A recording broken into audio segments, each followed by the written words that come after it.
Daniel Hartmann adjusted his scarf against the sharp Berlin wind as he hurried through Alexanderplatz.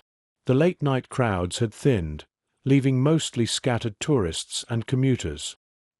His phone buzzed with a new email, another reminder from his editor that the article on financial fraud in Berlin's construction sector was overdue. He had been digging for weeks, tracing shell companies and offshore accounts. Tonight, he was supposed to meet a source near Ostbahnhof, someone who claimed to have proof linking a major property developer to a string of illicit deals. The U-Bahn platform was nearly empty when Daniel arrived. A train screeched into the station, doors sliding open with a metallic sigh. He hesitated, glancing at his phone again. A message had just arrived.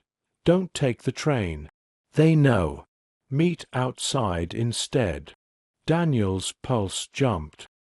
He scanned the platform. No one paid him much attention. Still, the hairs on the back of his neck prickled. He let the train leave without him. As the sound faded into the tunnel, he noticed a man in a black coat leaning casually against a column. The man lit a cigarette, eyes flicking in Daniel's direction. Pretending not to notice, Daniel walked upstairs to the street level. Berlin at night was never truly silent. Sirens wailed faintly in the distance, bicycles rattled over cobblestones, and the Fernsehturm loomed above like an unblinking sentinel. Daniel's phone buzzed again. "Walk to Holzmarktstrasse. I'll find you." He crossed the street, footsteps quickening. Behind him, he thought he heard another set echoing his. When he glanced back, the man in the black coat was there, keeping pace at a distance. Daniel's heart thudded. He ducked into a side alley lined with graffiti, trying to shake him off. The alley bent sharply, but when he turned the corner, a van with tinted windows was parked across the narrow street, engine idling. The passenger door opened slightly. A voice called in German, low and firm, "Herr Hartmann, please step inside." Daniel froze. The cold night pressed in around him. He took one cautious step backward, ready to bolt. That's when his phone buzzed again with a new message. "If you get in that van, you won't come out." Daniel's breath fogged in the air as he backed further from the van. The man in the black coat rounded the corner of the alley, blocking his exit.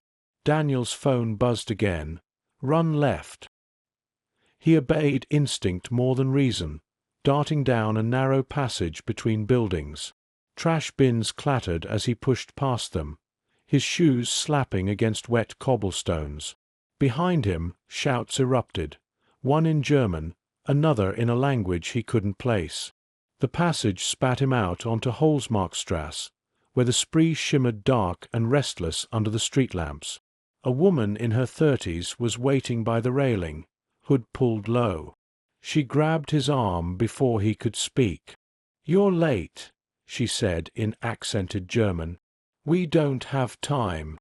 Daniel blinked. "You're the one texting me?" "Yes." "Keep walking."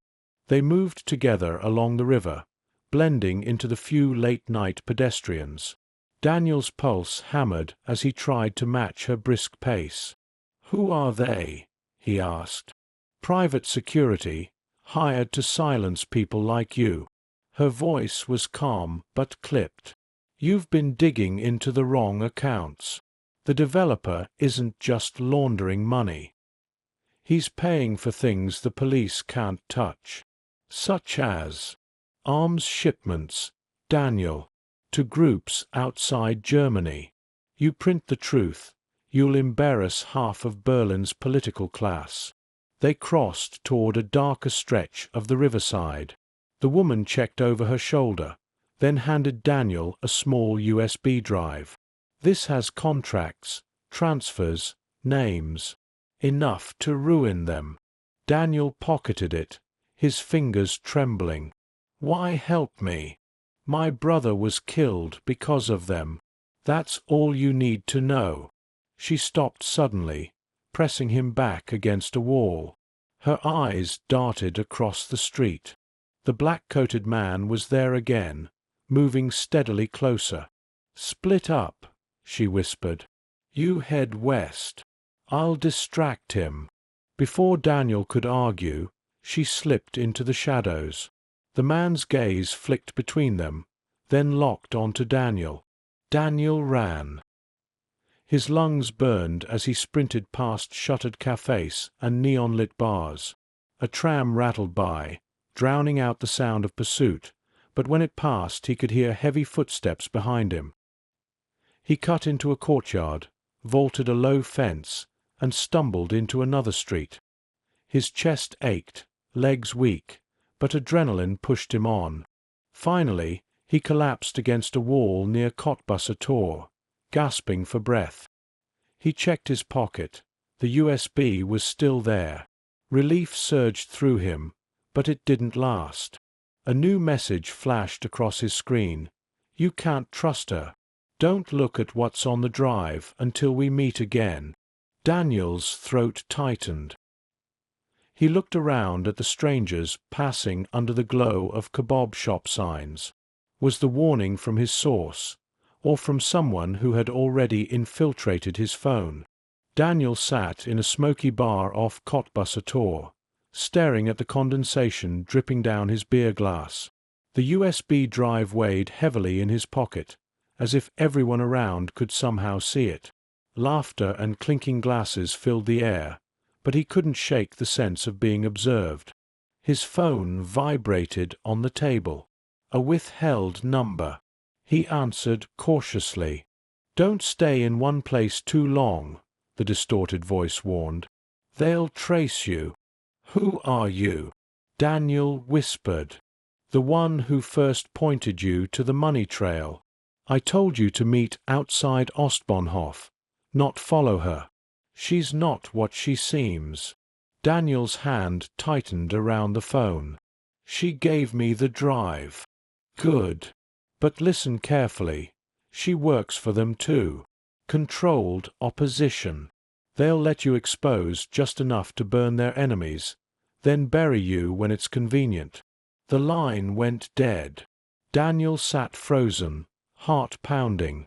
The woman's face flashed in his mind, calm, determined, seemingly sincere. Could she really be part of the same machine that killed her brother, as she claimed? A shadow fell across the table. He looked up to see her standing there, who'd pushed back now, her expression unreadable. "You're reckless," she said, sliding into the seat opposite him. "They've already flagged your phone." "You followed me," Daniel said. "I saved you." She leaned in, voice sharp. "Do you think I'd risk this if I were one of them? Open the drive. See for yourself." His hand went to his pocket, but the caller's warning echoed in his mind. He hesitated. Her eyes narrowed. "You don't trust me." Before he could respond, the bar door banged open. Two men in dark suits entered, scanning the room. Daniel's stomach dropped. "Get up," she hissed. They slipped out through a side exit into the night air. Rain had begun to fall, slicking the streets, blurring neon signs into smeared colors. They moved quickly, weaving through alleys until they reached a quiet courtyard. She pulled Daniel into a stairwell. "You need to decide now," she said. "Give me the drive. I can get it to people who'll actually publish it." Her hand extended, palm open. Daniel stared at it, heart hammering. Then his phone buzzed again. A message. "If you hand it to her, you won't live to see tomorrow." Thunder cracked overhead. For a moment, the only sound was the rain dripping into the stairwell. Her voice softened. "Daniel, please. This is bigger than you. Trust me." But her other hand, he noticed, was buried deep inside her coat pocket, fingers shifting as if gripping something. Daniel's breath came in shallow bursts. The woman's hand hovered inside her coat, hidden.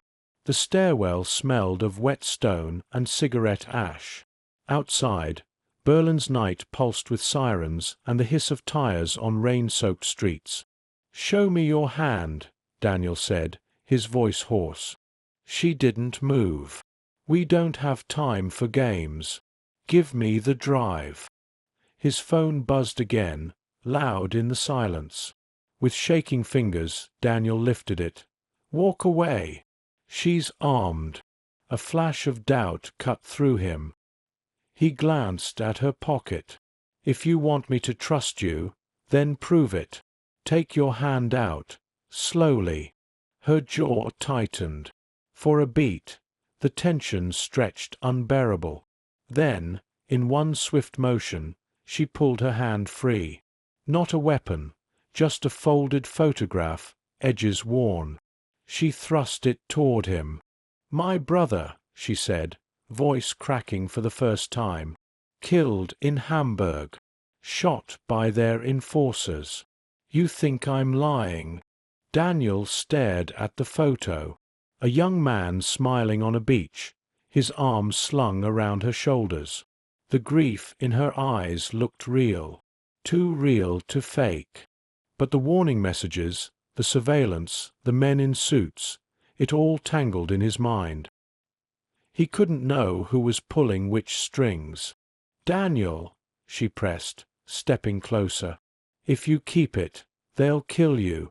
If you give it to me, I can make sure it sees daylight." The USB seemed to burn in his pocket. His editor wanted evidence. His source wanted secrecy. She wanted trust. And somewhere out there, powerful men were tightening a noose. A shout echoed down the alley. German voices, closing in. Footsteps splashed against puddles. Daniel acted. He shoved the USB into her hand.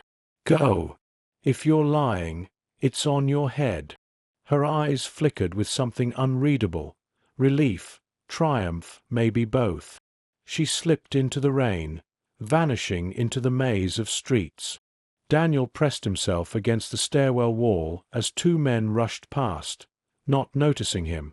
His chest heaved, muscles trembling. When the noise faded, he pulled out his phone. One last message waited. "You just handed them everything." His stomach dropped. He sank onto the cold step, rainwater seeping into his clothes. The city around him buzzed on, trams clattering, bars humming, police sirens wailing, but Daniel felt suddenly hollow. Had he saved himself, or doomed countless others? Was she a grieving sister fighting corruption, or just another pawn of the machine? Berlin's night offered no answers, only the relentless hiss of rain on concrete, and the gnawing certainty that he had been outplayed.